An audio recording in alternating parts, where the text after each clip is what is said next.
कुछ देर बाद इंद्र ने फिर से जाल खींचा। इस बार जाल पहले से भारी लग रहा था। उसने हंसते हुए कहा, लगता है इस बार अच्छी पकड़ हुई है। जाल बाहर निकालते ही देखा, उसमें कई बड़ी बड़ी मछलियां फंसी हुई थीं। मैं आश्चर्य से उन्हें देखने लगा। इतनी बड़ी मछलियां मैंने पहले कभी इतनी नजदीक से नहीं देखी थीं। इंद्र बड़े कौशल से एक एक करके मछलियों को जाल से निकालने लगा। अचानक एक मछली जोर से उछली और पानी में गिरते गिरते फिर जाल में अटक गई। मैं घबरा गया, लेकिन इंद्र हंस पड़ा। डर मत, ये भी जीना चाहती है। उसकी इस बात ने मुझे चौंका दिया। वो बोला, हर जीव को अपनी जान प्यारी होती है। हम पकड़ते हैं इसलिए वो छूटने की कोशिश करती है। मैं चुप हो गया और उसकी बातों के बारे में सोचने लगा। धीरे धीरे रात और गहरी होती जा रही थी। हवा भी अब थोड़ी ठंडी लगने लगी थी। नदी का पानी शांत था, लेकिन उसकी गहराई का अंदाज लगाना मुश्किल था। इंद्र ने आसमान की ओर देखा और कहा, अब लौटना चाहिए। मैंने भी चारों ओर देखा। सचमुच अब बहुत देर हो चुकी थी। नाव को मोड़कर उसने धीरे धीरे किनारे की ओर बढ़ाना शुरू किया। धारा की विपरीत नाव चलाना थोड़ा कठिन था, लेकिन इंद्र पूरी ताकत से पतवार चला रहा था। मैं भी उसकी मदद करने लगा।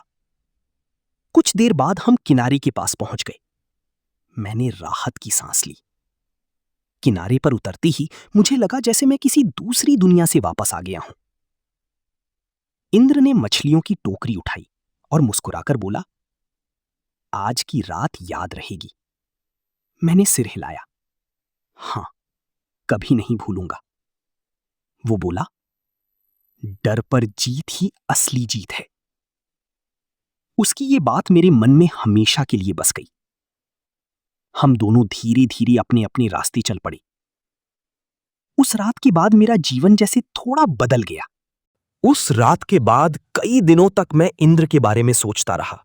उसकी निर्भीकता, उसकी बातें और उसका जीवन, सब कुछ मेरे मन पर गहरा प्रभाव डाल गए थे। मैं जब भी अकेला होता उसी के बारे में सोचता रहता। स्कूल में बैठकर भी मेरा मन पढ़ाई में नहीं लगता था। बार बार वही रात, वही नदी और वही नाव मेरी आंखों के सामने आ जाती थी। मुझे ऐसा लगने लगा जैसे मैं पहले जैसा नहीं रहा। मेरे अंदर कुछ बदलने लगा था, लेकिन ये बदलाव क्या था, मैं खुद भी समझ नहीं पा रहा था। एक दिन अचानक फिर से इंद्र से मुलाकात हो गई। वो पहले की तरह ही निडर और बेफिक्र दिख रहा था। मुझे देखते ही वो मुस्कुराया और बोला, क्या हुआ, फिर चलेगा? मैं थोड़ा झिझका, लेकिन मना भी नहीं कर पाया। उसकी बातों में ऐसा आकर्षण था कि मैं खुद को रोक नहीं सका। उस दिन से मैं अक्सर उसके साथ जाने लगा। कभी नदी पर, कभी जंगल के किनारे। हम दोनों साथ साथ घूमते रहते। उसके साथ रहते हुए मुझे एक अजीब सी आजादी महसूस होती थी। घर के नियम, पढ़ाई का दबाव, सब कुछ उस समय भूल जाता था। लेकिन अंदर कहीं एक डर भी था कि अगर घर वालों को पता चल गया तो क्या होगा। फिर भी मैं खुद को रोक नहीं पाता था। इंद्र का साथ मेरे लिए जैसे एक नया संसार था। वो मुझे नई नई बातें सिखाता, नदी, नाव, मछली पकड़ना और जीवन के बारे में भी। कभी कभी वो ऐसी बातें कहता जो मेरी समझ से बाहर होती, लेकिन फिर भी वे मेरे मन में गहराई तक उतर जाती। धीरे धीरे मैं उसकी दुनिया का हिस्सा बनता जा रहा था, और शायद वही मेरी जीवन की दिशा बदलने वाला था।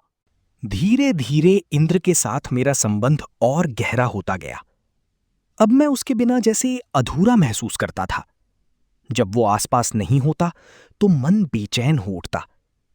उसकी बातें, उसका हंसना और उसका निडर स्वभाव, सब कुछ मुझे अपनी ओर खींचता था। लेकिन इसके साथ ही मेरे भीतर एक द्वंद्व भी चल रहा था। एक ओर घर के नियम, पढ़ाई और जिम्मेदारियां थीं, और दूसरी ओर इंद्र का स्वतंत्र और बेपरवाह जीवन। मैं समझ नहीं पा रहा था कि मुझे किस रास्ते पर चलना चाहिए। कभी सोचता सब कुछ छोड़कर उसी की तरह जीना चाहिए। फिर अचानक डर लगता, क्या मैं ऐसा कर पाऊंगा? ये संघर्ष दिन प्रतिदिन बढ़ता जा रहा था। एक दिन इंद्र ने मुझसे पूछा, तू इतना सोचता क्यों रहता है? मैंने कुछ नहीं कहा। वो हंसकर बोला, जीवन को इतना कठिन मत बना, जो अच्छा लगे वही कर, डर किस बात का? उसकी बातें सुनकर मैं कुछ देर के लिए हल्का महसूस करता, लेकिन फिर वही उलझन लौट आती। मैं जानता था कि उसकी दुनिया और मेरी दुनिया अलग है, फिर भी न जाने क्यों मैं बार बार उसकी ओर खींचता चला जाता था। शायद यही आकर्षण मेरे जीवन को एक नई दिशा देने वाला था।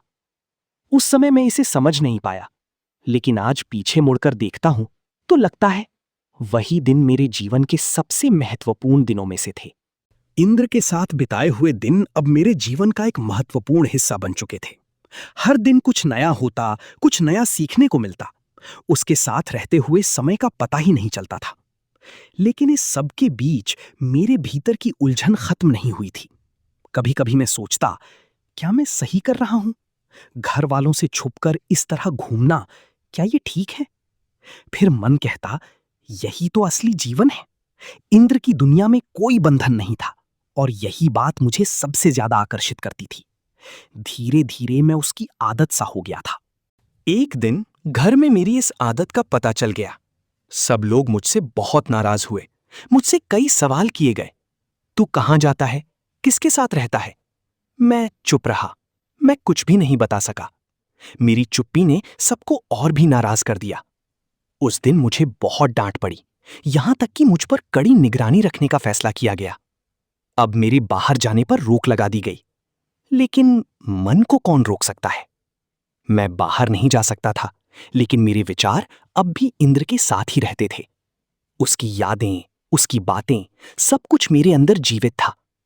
और मैं जानता था, ये कहानी यहीं खत्म होने वाली नहीं है। अब मेरे ऊपर सख्त निगरानी रखी जाने लगी थी। घर से बाहर निकलना लगभग असंभव हो गया था। हर समय कोई ना कोई मुझ पर नजर रखता था। लेकिन मन की बेचैनी दिन ब दिन बढ़ती जा रही थी।